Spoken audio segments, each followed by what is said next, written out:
Hi, happy holidays, and welcome to a very special edition of Opera Happy Hour. My name is Jeremy Frank. I'm the Associate Chorus Master at LA Opera, and if you couldn't already tell, my husband Evan and I decided to pull out all the stops for my final episode of 2020, just so that we could celebrate the holiday season with you. When I think of classical music that we hear around the Christmas time, of course my mind jumps to the Nutcracker by Piotr Tchaikovsky, which is admittedly a ballet. But if we keep ourselves within the world of opera, Giacomo Puccini's La Boheme and Johann Strauss's Deflater Mouse are also perennial holiday favorites. One of my favorite things about you, the Opera Happy Hour crowd, is just how diverse you are. Some of you are opera singers or other kinds of musicians, but so many of you out there are total civilians. Even if you aren't a musician by trade, you are sure to know at least one of tonight's excerpts without even knowing that you're going to know it. To make tonight's show a little bit extra festive, we thought it might be fun to add a little bit of a twist. When Evan and I travel on vacation, we love to seek out piano bars in the cities that we're visiting. Now, I don't know if you've ever been to a piano bar, but the theater historian John Kenrick says that a piano bar is a hybrid creature. It's part performance space, part living room, part cruise-a-thon, and part saloon. Well, for our purposes tonight, we are going to be 100% living room, 100% saloon, and 100% performance space. I'm so excited to officially join the ranks of entertainers like Billy Joel, Andrea Bocelli, and the minimalist composer Terry Riley, who have all logged some pretty serious hours being lounge lizards. In fact, Terry Riley wrote that piano bars offer a near-religious experience with a group of urban chanters who sing on the themes of love and existence, with a medicine man at an altar-like piano surrounded by his boozy crowd. That pretty much sounds like our party to me. Now, you may know that piano bars are getting harder and harder to find, and this pandemic certainly hasn't helped that at all. So tonight, and perhaps for the first time in history, we are going to transform our living room into an operatic piano bar, where I play the best operatic holiday tunes. Just like any piano bar, if you already know the song, you can feel free to sing along at home. And in case you don't happen to have the entire Italian text of La Boheme memorized, I've actually added surtitles with the words during the musical excerpts. If you don't happen to know anything about opera, don't be scared off. You can join Evan enjoying a cocktail and some bar nibbles and just take the whole thing in. Because Evan really loves throwing holiday parties, I kind of turned him loose on tonight's drink pairing, and he got creative and created this beautiful holiday variation on a classic Manhattan. He started with 3 parts of bourbon, then substituted the customary 1 part of vermouth with Amaro Nonino, which tastes like the warm spices of gingerbread, and then he substituted cardamom bitters for the usual Angostura bitters. He garnished this drink with fresh cranberries, Luxardo cherries, and a sprig of fresh rosemary. Now, if you prefer something else, like eggnog, hot buttered rum, or even champagne, you do you. But I will be using this beauty right here to raise a toast to the end of 2020 and to a much better year ahead. Cheers. 3 of our 4 excerpts tonight come from Puccini's La Boheme, which is one of the most perfect holiday operas. As it turns out, La Boheme is not only one of the first operas that I ever learned in its entirety, but it also happens to be the first opera that I ever came to work on at LA Opera, just before Christmas in 2007. I love La Boheme, largely because it is one of the most beautifully economical and dense stories ever told through music. There's almost no single wasted measure of music, and there's nothing that feels extraneous. And one of the biggest reasons that La Boheme is so popular during the holiday season is because the first two acts of the opera in their entirety are literally set on Christmas Eve. Tonight, we're going to focus on the first half of the opera, which is a beautiful story of romance, and we'll leave the sad and tragic ending for another time. In Act 1, we meet two bohemians, that is to say, artistic types, who live a passionate but totally hand-to-mouth existence. They meet and fall in love almost immediately. One of them, Rodolfo, is a writer and poet, and he is spending his Christmas Eve half-heartedly finishing an article for the third-rate newspaper that he works for, when suddenly he hears a knock on the door. It is the charming and beautiful Mimi, who lives upstairs from him. Her candle has gone out in her drafty apartment, and she asks Rodolfo to light it for her again. Now, press pause for a second, because if you are a musical theater fan and you think, hey, this sounds exactly like the story of Rent, you're totally right. This is actually the story of Rent. Anyway, Rodolfo lights Mimi's candle, and she's just about to leave when she realizes that she's lost her key somewhere in Rodolfo's apartment. He supposedly tries to help her find it, but in fact, he sneakily blows out both of their candles as a pretense to keep talking to her and getting to know this woman that he's quickly falling in love with. What ensues is 20 minutes or so of the most romantic opera you could ever possibly see. In so many ways, it's like being on an operatic first date. First Rodolfo, then Mimi sings an aria, sharing their hopes and dreams with each other. Even if you don't speak a lick of Italian, somehow the music seems to perfectly capture the two of them, at turns shy, then open, genuine, and becoming more and more daring. For me, the magic of meeting the person you are destined to love is perfectly captured. It's as if everything is happening spontaneously, and yet there's no other way that fate could have unfolded. If this story and its music is so perfect, you may be asking yourself, hey Jeremy, why did you wait nearly 9 months to play something from this show? Well, as it turns out, Mimi, the character, suffers from tuberculosis, and she's destined to die from it. At the time that this opera was written, TB affected as many as 1 in 7 people alive on the planet, and before the advent of penicillin, there was no treatment and no cure. It's true that some people lived with tuberculosis for several years, but just as frequently, they would die suddenly.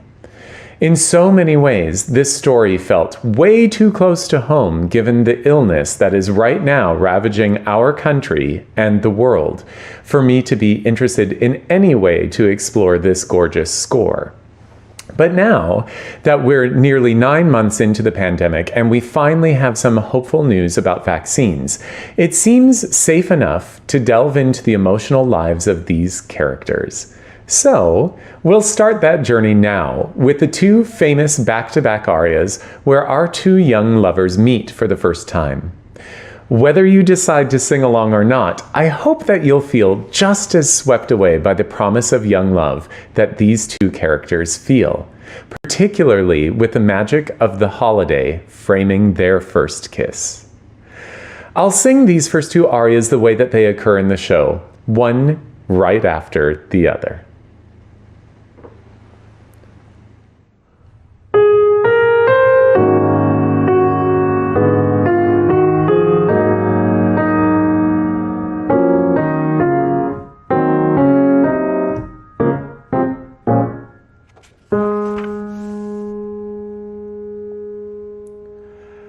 Che gelida manina, se la lasci riscaldar, cercar che giova, al buio non si trova.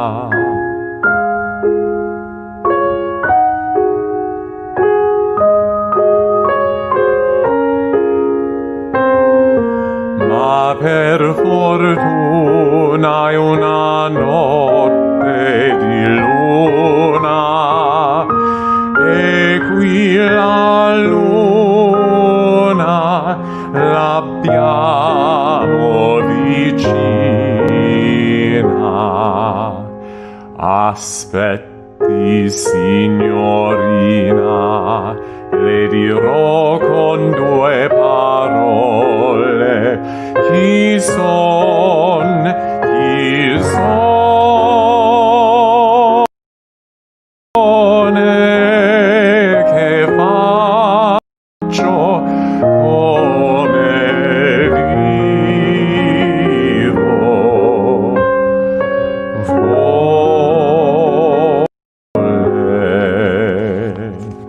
Chi son? Chi son? Sono un poeta. Che cosa faccio? Scrivo. E come vivo? Vivo.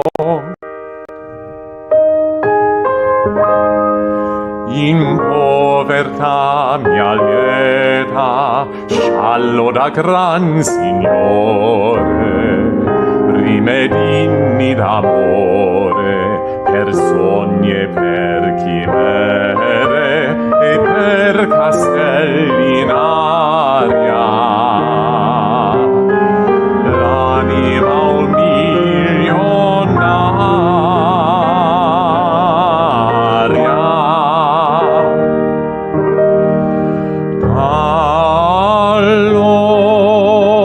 L'anima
parlate voi e parlate chi siete.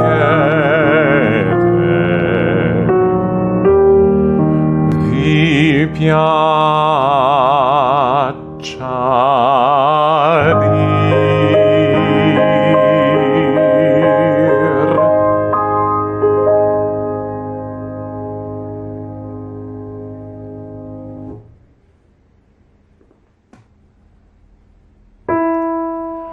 Sì, mi chiamano Mimì, ma il mio nome è Lucia.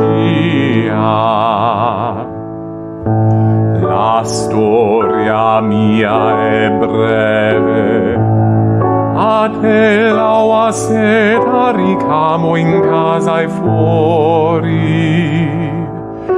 Son tranquilla e lieta, ed è mio svago far gigli e rose. Mi piaccion quelle cose che anzi dolce Maria, che parlano d'amor, di primavere,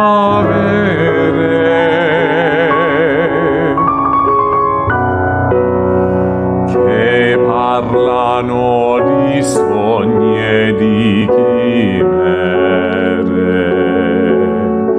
quelle cose che hanno nome poesia.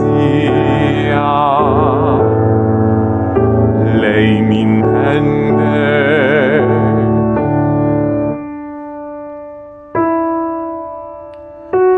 Mi chiamano Mimi, il perché non so.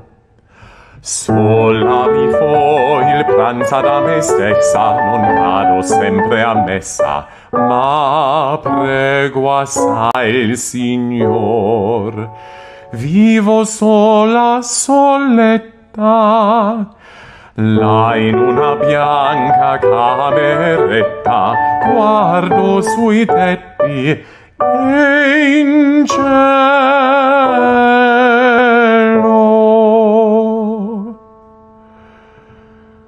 Ma quando vien lo sgelo, il primo solo è mio, il primo bacio dell'aprile è mio,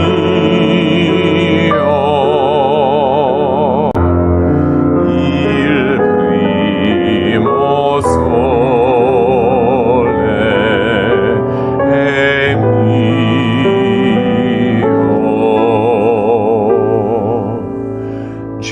Germoglia in un vaso una rosa, foglia a foglia la sfio, così gentil il profumo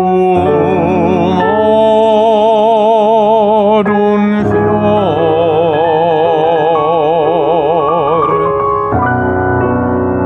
Ma i fior ch'io faccio, ahimè, i fior ch'io faccio,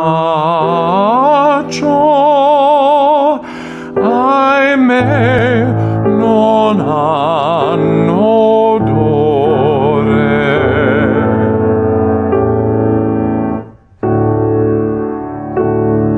Altro di me non le saprei narrare, sono la sua vicina che la vien fuori d'ora ed importunare.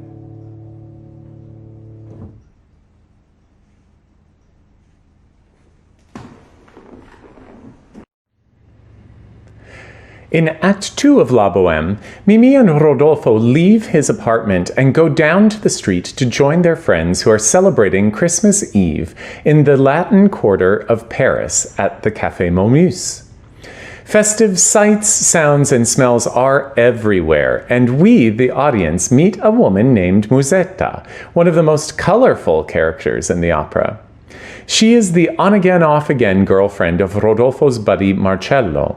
He and Mosetta have recently split up yet again, but she decides to make a very public scene to pique Marcello's jealousy, overwhelm his better judgment, and essentially win him back.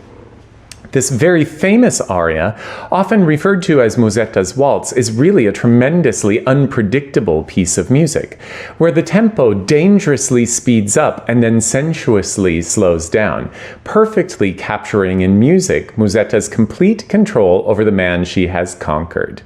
You've certainly heard this tune before, in film, on TV, and in commercials, so feel free to channel your inner femme fatale and sing along.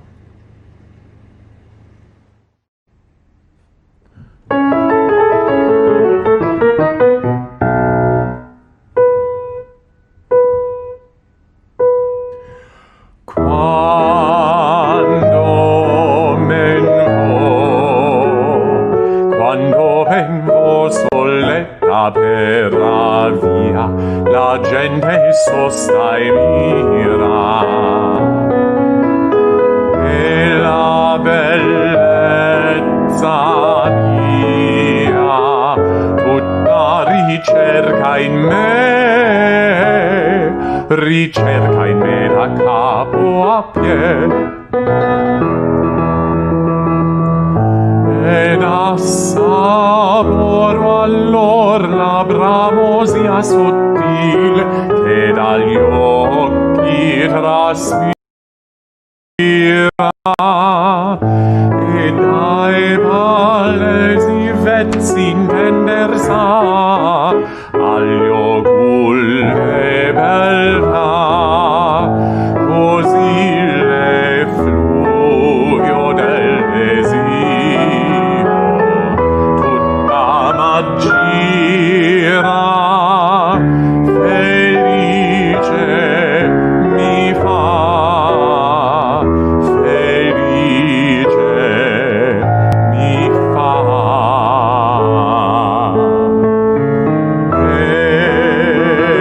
tu che sai che memori ti struggi da me tanto rifugi,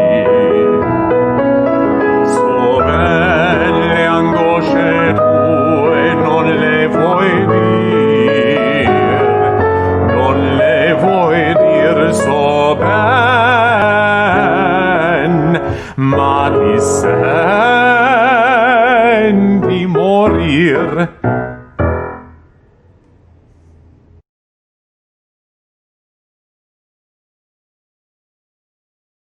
I'd like to end tonight's show with a musical toast to champagne from the second act finale of Johann Strauss's Deflater Mouse. There's really no need at all to go into any of the plot of this charming and light-hearted opera, but I might just mention that Deflater Mouse is actually an operetta, and not really an opera. In Italian, this word literally means a little opera, and it simply refers to a specific genre of light opera that includes spoken dialogue and popular-sounding songs and dances. Everything about operetta is cute-sized.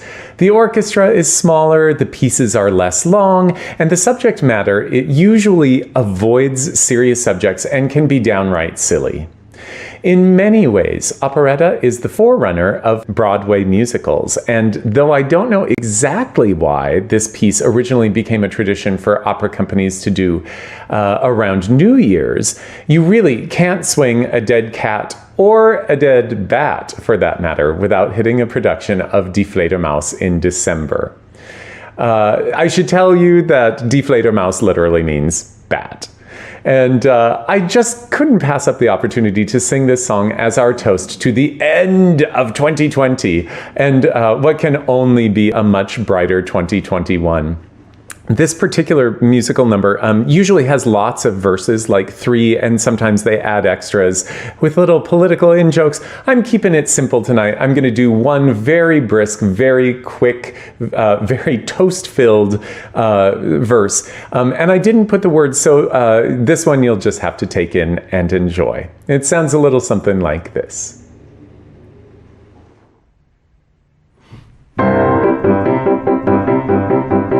There's joy in wine abiding, tra-la-la-la-la-la-la. Sorrow and care deriding, tra-la-la-la-la-la. It drowns all melancholy and people become jolly. So it would be our folly to pass you up by golly. Fill up to the brim of all your glasses the wine that all surpasses, the wine that all surpasses. Fill up. So fill up your glass and link with me, clink with me, drink with me. Here's to the friend and foe of thirst, to King Champagne the first. Yes, fill up your glass and link with me, clink with me, drink with me. Here's to the friend and foe of thirst, to King Champagne the first.